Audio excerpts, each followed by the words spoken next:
مقصد زندگی ہم بھول گئے کہ دنیا میں آنے کا ہمارا مقصد کیا ہے اس کو ہم بھول گئے. اب خالی دنیا ہی ہماری نگاہ میں ہے، اور اس دنیا کو حاصل کرنے کے لیے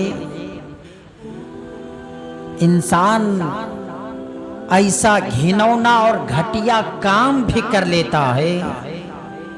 جو انسان تو انسان، جانور بھی ویسے کام نہیں کرتے. یہ خالی دنیا کی محبت میں، یہ خالی دنیا حاصل کرنے کے لیے.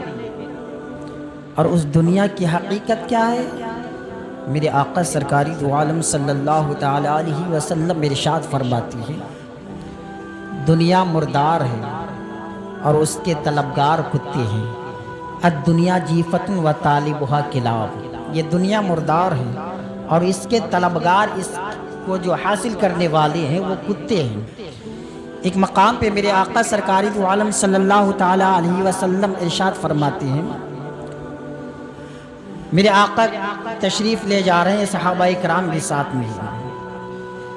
میرے آقا سرکاری دو عالم صلی اللہ تعالی علیہ وسلم کی نگاہ پڑی، ایک بکری کا مرا ہوا بچہ تھا جو بالکل سڑ گیا تھا. میرے آقا سرکاری دو عالم صلی اللہ تعالی علیہ وسلم اس بکری کے مرے ہوئے بچے کا کان پکڑ کر صحابہ کرام سے فرماتے ہیں، تم میں سے ہے کوئی جو 1 درہم کے بدلے اس بکری کے بچے کو خریدے؟ تم میں سے ہے کوئی جو 1 روپیہ میں اس بکری کے مرے ہوئے بچے کو خریدے؟ صحابہ کرام رضوان اللہ تعالی علیہم اجمعین عرض کرتے، یا رسول اللہ کون خریدے گا اس کو؟ نہ گوشت حاصل کر سکتے ہیں، گوشت استعمال کر سکتے ہیں، نہ کھال استعمال کر سکتے ہیں، یہ کسی کام میں نہیں آئے گا. مر گیا ہے، مرا ہوا بچہ ہے، سڑ گیا ہے، بدبو پھیل رہی ہے، اس کو کون خریدے گا؟ فری میں بھی اس کو کوئی نہیں لینے کے لیے تیار ہوگا.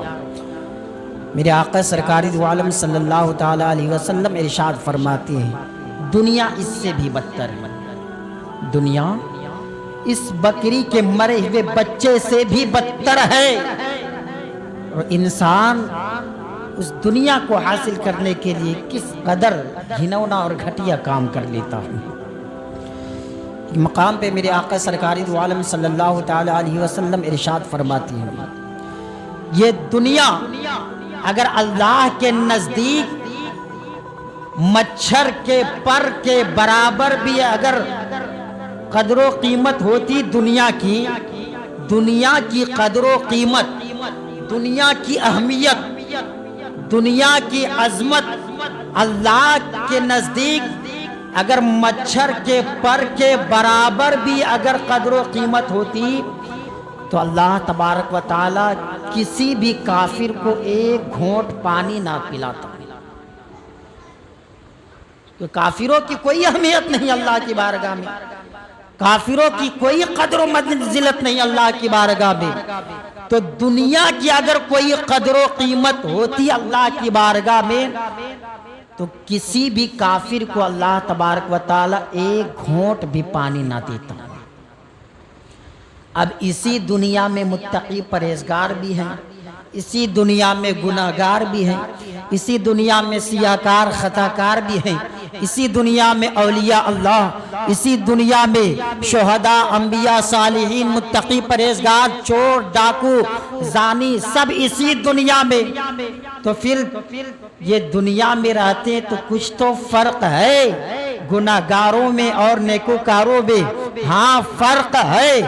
جو دنیا دار ہوتے ہیں ان کے لیے دینی کام بھی دنیا بن جاتی ہے، اور جو دین دار ہوتے ہیں دنیاوی کام بھی ان کے لیے دین بن جاتا ہے. تھوڑی سی وضاحت اور کر دوں،